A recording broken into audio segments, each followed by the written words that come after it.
आज की कहानी एक ऐसे खौफनाक केस की है जो आपको अंदर तक हिलाकर रख देगा।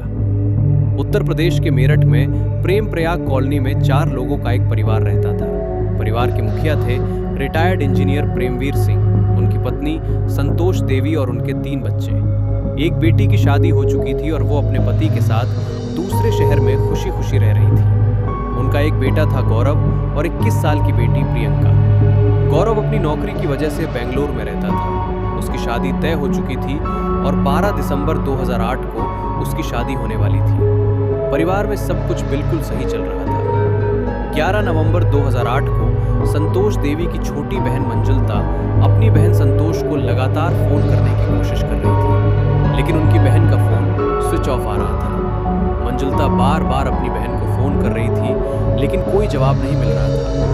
सुबह से ही वो अपनी बड़ी बहन से बात करना चाहती थी, मगर हर बार फोन बंद ही मिलता है। ये बात उसे इसलिए भी अजीब लगी क्योंकि संतोष कभी अपनी बहन के कॉल नजरअंदाज नहीं करती थी। मंजुलता की बेचैनी बढ़ने लगती है और फिर वो अपने जीजा प्रेमवीर सिंह को फोन करती है, लेकिन उनका फोन भी स्विच ऑफ आता है।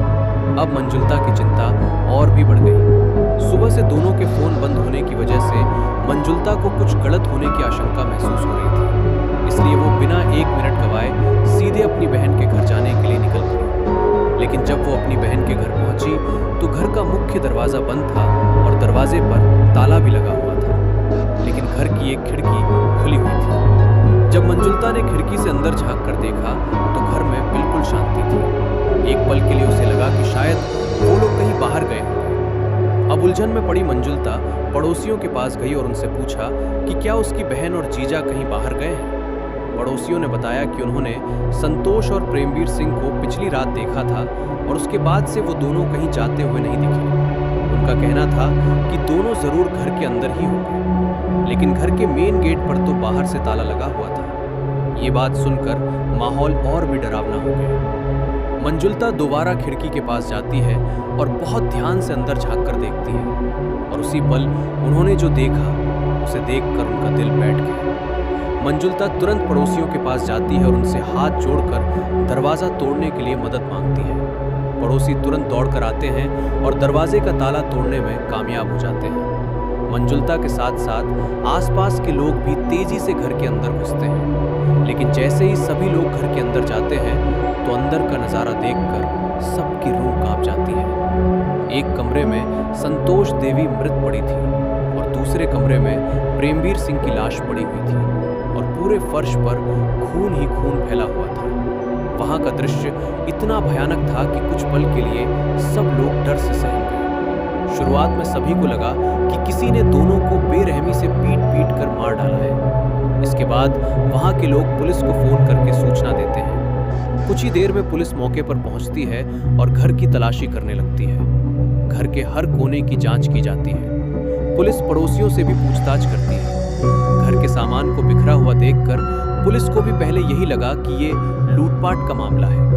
उनका अनुमान था कि जब दंपत्ति ने विरोध किया होगा तब हमलावरों ने उन्हें बेरहमी से मार दिया होगा। और देखते ही देखते बहुत जल्दी ये डरावनी खबर पूरे मेरठ में फैल जाती है। हर जगह यही चर्चा होने लगी थी कि चोर घर में घुसे, दंपति के सिर कुचल दिए और सोना नकदी लेकर फरार हो गए। लेकिन जैसे जैसे पुलिस जांच में आगे बढ़ी उन्हें शक होने लगा कि ये मामला उतना सीधा नहीं है जितना दिख रहा है, क्योंकि घर की जांच के दौरान पुलिस को एक छोटी सी बात बहुत अजीब लगी। वारदात के समय घर के अंदर एक कुत्ता बंधा हुआ था और वो पूरी तरह घर में शांत एक कोने में बैठा हुआ था। उसने एक बार भी भौंकने की कोशिश नहीं की थी। इस बात ने पुलिस के मन में एक गहरा शक पैदा कर दिया था, क्योंकि आमतौर पर अगर किसी घर में कुत्ता मौजूद हो और कोई अजनबी चोरी के इरादे से अंदर घुसे तो कुत्ता जोर जोर से भौंककर हंगामा मचा देता है, लेकिन यहाँ तो सब कुछ पूरी तरह शांत था।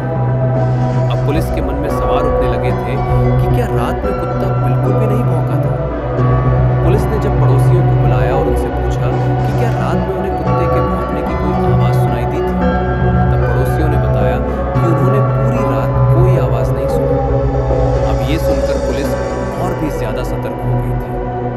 पुलिस ने सबसे पहले पता किया कि प्रेमवीर और संतोष के परिवार में कौन कौन था, और जांच में सामने आया कि उनके 3 बच्चे बेटे का नाम गौरव सिंह था, बड़ी बेटी की शादी हो चुकी थी और छोटी बेटी का नाम प्रियंका सिंह था। आगे की जांच में पता चला कि गौरव बेंगलुरु में नौकरी करता था और वहीं रहता था और छोटी बेटी प्रियंका भी उस समय बाहर रह रही थी। इसके बाद पुलिस ने रिश्तेदारों से कहा कि तुरंत बच्चों को मौत की खबर दी जाए और उन्हें फौरन घर बुलाया जाए। लेकिन जब प्रियंका को सूचना देने के लिए कॉल किया जाता है तो वो फोन नहीं उठाती। अब किसी को ये पक्का पता नहीं था कि प्रियंका के पास खबर पहुंची भी है या नहीं, क्योंकि बार बार कॉल करने के बाद भी उसकी तरफ से कोई भी जवाब नहीं मिल रहा था। हालांकि जैसे ही बेटे गौरव को ये खबर मिली तो वो बिना देर किए तुरंत घर के लिए रवाना हो गया। घर पहुंचकर जब उसने अपने माता पिता को मृत हालत में देखा तो वो पूरी तरह टूट चुका था।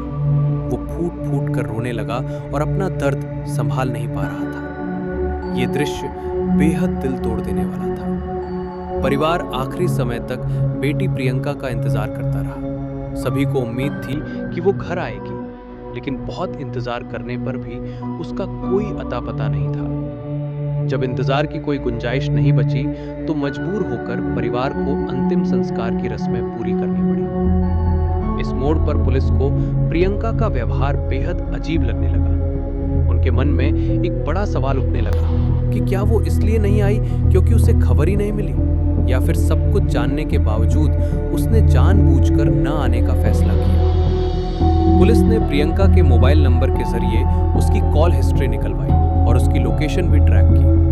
हर छोटी से छोटी डिटेल को बहुत बारीकी से खंगाला गया और अब पुलिस के सामने एक ऐसा सच आया जिसने सबको चौंका दिया। दरअसल पुलिस की जांच से पता चला कि हत्या से एक रात पहले यानी 10 नवंबर को प्रियंका अपने घर के आसपास ही घूम रही थी। इस खुलासे ने पूरे मामले को और भी ज्यादा परेशान करने वाला बना दिया था। आगे जांच में यह भी सामने आया कि वो उस समय मेरठ के टीपी नगर इलाके में रह रही थी।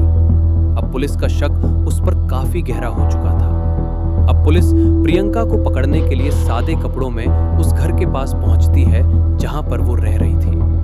पुलिस चुपचाप वहीं खड़े होकर उस पर निगरानी रखती है और जैसे ही प्रियंका घर से बाहर निकली, पुलिस ने तुरंत ही उसे गिरफ्तार कर लिया। और जब उसे थाने लाकर पूछताछ शुरू हुई तो उसके मुंह से निकली बातों ने सबको सन्न कर दिया, क्योंकि उसने जो खुलासा किया उसने सबको हैरान कर दिया था। साल 2002 में प्रियंका ने Indian school of fashion technology से अपनी ग्रेजुएशन पूरी की थी।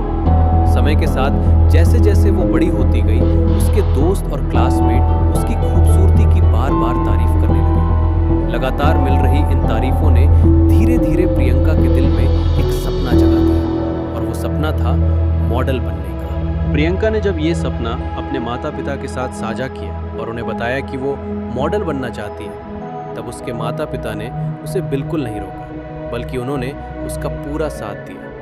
इसी समर्थन की वजह से साल 2005 में प्रियंका ने मेरठ में आयोजित एक ब्यूटी कॉन्टेस्ट में हिस्सा लिया। उसी साल उसने ताज अपने नाम कर लिया और मिस मेरठ बन गई। प्रियंका के लिए ये उसकी मंजिल की ओर पहला बड़ा कदम था। उसके माता पिता बेहद गर्व और खुशी महसूस कर रहे थे। इस सफलता के बाद प्रियंका इंटीरियर डिजाइनिंग की पढ़ाई के लिए साउथ दिल्ली के एक पॉलिटेक्निक कॉलेज में चली गई। अब वो घर से दूर रहने लगी थी, इसलिए उसने कॉलेज के हॉस्टल में रहने का फैसला किया। हॉस्टल में उसे जो कमरा मिला था वो अमरोहा, उत्तर प्रदेश की रहने वाली एक लड़की अंजू के साथ शेयर करना था। अब प्रियंका की जिंदगी पूरी तरह बदल चुकी थी। वो अपना घर छोड़ चुकी थी, उसके माता पिता उसके साथ नहीं थे और रहने की जगह बिल्कुल नहीं थी, और कमरे में रहने वाली लड़की भी उसके लिए एक अजनबी थी। उसके आसपास सब कुछ अलग और अनजान था, लेकिन धीरे धीरे प्रियंका को कुछ अजीब चीजें महसूस होने लगी। दरअसल उसकी रूममेट अंजू की फीलिंग्स प्रियंका के लिए सिर्फ दोस्ती तक सीमित नहीं थी, बल्कि अंजू प्रियंका की ओर गहराई से आकर्षित होने लगी थी। शुरुआत में प्रियंका को ये थोड़ा अजीब लगा था, लेकिन समय के साथ वो दोनों एक दूसरे के बेहद करीब आती चली गई और जल्द ही उनका रिश्ता दोस्ती से कहीं ज्यादा आगे बढ़ गया और धीरे धीरे दोनों का रिश्ता शारीरिक संबंध में भी बदल गया। अब उनकी जिंदगी एक बिल्कुल अलग मोड़ ले चुकी थी।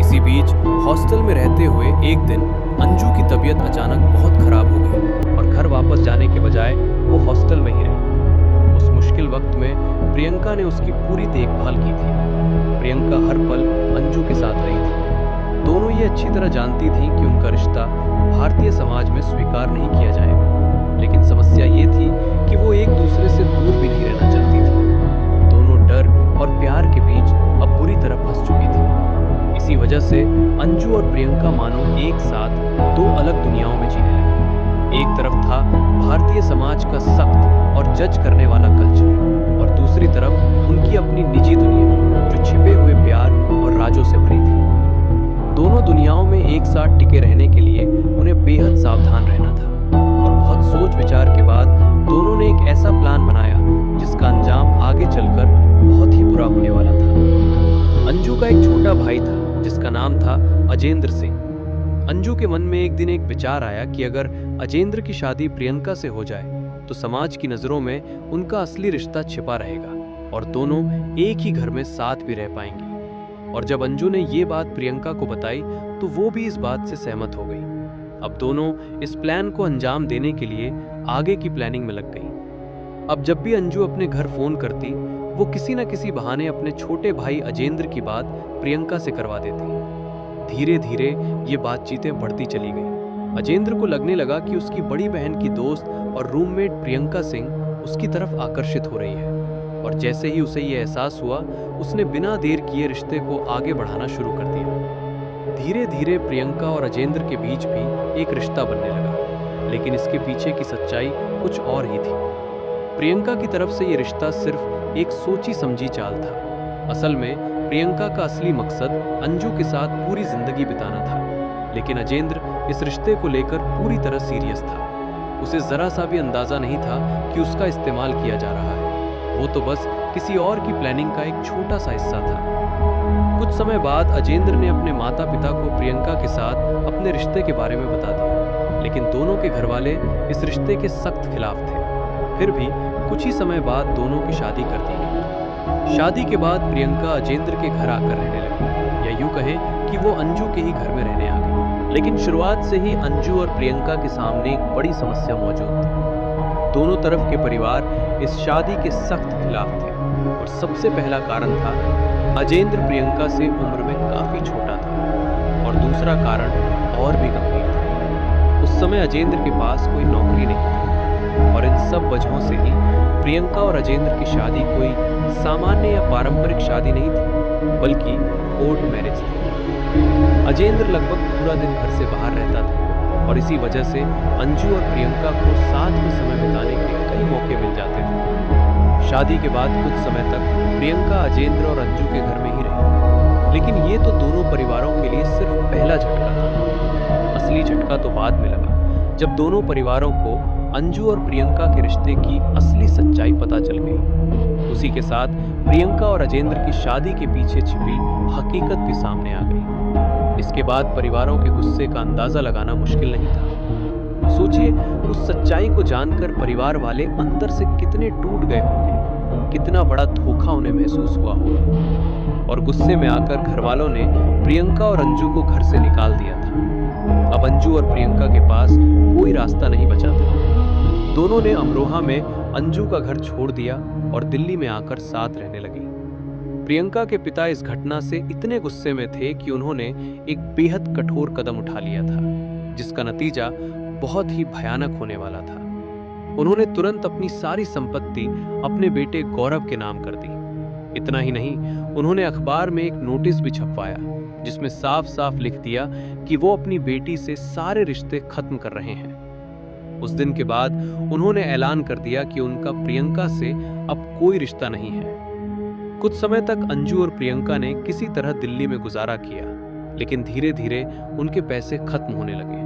चारों तरफ से आर्थिक परेशानियां उन्हें घेरने लगी थीं। ये लगभग अप्रैल 2008 का समय था। गंभीर पैसों की तंगी से टूटकर दोनों को एक दर्दनाक फैसला लेना पड़ा। सबसे पहले उन्होंने अपनी पढ़ाई छोड़ दी, क्योंकि फीस भरने के लिए उनके पास पैसे ही नहीं बचे थे। इसके बाद दोनों प्रियंका के होम टाउन मेरठ आ गईं और टीपी नगर इलाके में किराए के मकान में रहने लगी। फिर आया वो अहम दिन 10 नवंबर 2008। इसी दिन प्रियंका और अंजू प्रियंका के माता पिता के घर मेरठ पहुंची। प्रियंका के दिल में कहीं न कहीं अब भी उम्मीद बाकी थी, उसे लगा शायद उसके माता पिता उसे माफ कर देंगे और उसे फिर से अपना लेंगे और उसे कुछ आर्थिक मदद भी मिल जाएगी। रात करीब 8:30 बजे का समय था। प्रियंका के घर के अंदर उस वक्त सिर्फ प्रियंका की मां संतोष मौजूद थी। घर का दरवाजा संतोष ने ही खोला था। संतोष ने प्रियंका को देखते ही उसे गालियां देना शुरू कर दिया, लेकिन प्रियंका ने अपने आप को शांत रखा और कुछ देर तक अपनी मां से बात की। फिर कुछ देर के बाद प्रियंका सीधे मुद्दे पर आ गई। प्रियंका ने अपनी मां से कहा कि वो बहुत परेशानी में है और उसे कुछ पैसों की सख्त जरूरत है। लेकिन ये बात सुनते ही संतोष सिंह बेहद गुस्से में आ गए। उन्होंने साफ शब्दों में कह दिया कि उसके पिता पहले ही उसे सारी संपत्ति और धन दौलत से बेदखल कर चुके हैं। ये सुनकर पहले से ही पैसों की तंगी से टूटी प्रियंका अपना आपा खो बैठी और उसका गुस्सा फट पड़ा और माँ बेटी के बीच जोरदार और तीखी बहस शुरू हो गई। इस तीखी बहस के दौरान प्रियंका का गुस्सा सारी हदें पार कर गया। अंधे गुस्से के उसी पल में उसने अपने गले में पड़े दुपट्टे से अपनी ही मां संतोष सिंह का गला घोंट दिया। संतोष की नाक से खून आने लगा था कि तभी प्रियंका ने खून को रोकने के लिए नाक में रुई ठूंस दी। उसी वक्त मुंह से भी खून आने लगा तो प्रियंका ने मुंह में कपड़ा ठूंस दिया और कुछ ही पलों में संतोष सिंह की मौत हो गई। इस भयानक वारदात में अंजू ने भी प्रियंका का पूरा साथ दिया। शायद ये घटना सिर्फ एक हत्या पर खत्म हो सकती थी, लेकिन किस्मत ने इससे भी ज्यादा खौफनाक मोड़ तैयार कर रखा था। जब अंजू और प्रियंका सिंह घर से निकलने ही वाली थी, ठीक उसी समय प्रियंका के पिता प्रेमवीर सिंह घर में दाखिल होते हैं और जैसे ही उन्होंने अपनी पत्नी को बेडरूम के फर्श पर मृत पड़ा देखा, वहां अफरा तफरी मच गई। अंजू और प्रियंका ने प्रेमवीर पर भी चाकू से हमला कर दिया और प्रेमवीर सिंह के सिर पर किसी भारी चीज से जोरदार वार कर दिया। वो जमीन पर गिर पड़े और बहुत ही कम समय में उन्होंने भी अपनी पत्नी की तरह दम तोड़ दिया। अपने माता पिता की बेरहमी से हत्या करने के बाद प्रियंका अपनी पार्टनर अंजू के साथ टीपी नगर स्थित अपने कमरे पर पहुंच गई। भागने से पहले दोनों ने घर से लगभग 6.5 लाख रुपए के कीमती सामान भी उठा लिए थे। प्रियंका और अंजू ने अपना जुर्म कबूल भी कर लिया, लेकिन जैसे जैसे मामला अदालत में आगे बढ़ा, साल 2010 में कुछ बेहद अजीब और चौंकाने वाला खुलासा हुआ। साल 2010 में प्रियंका को जमानत मिल गई और वो जेल से बाहर आ गई, लेकिन अंजू को किसी भी हालत में बेल नहीं मिली। प्रियंका ने कई बार कोशिश की कि अंजू को भी जमानत मिल जाए, मगर उसकी हर कोशिश नाकाम रही। और फिर लंबी सुनवाई के बाद साल 2015 में अदालत ने अपना अंतिम फैसला सुना दिया। कोर्ट ने प्रियंका और अंजू दोनों को इस अपराध का दोषी पाया और आज दोनों ही प्रियंका सिंह के माता पिता की निर्मम हत्या के जुर्म में उसी जेल में उम्र कैद की सजा काट रही हैं।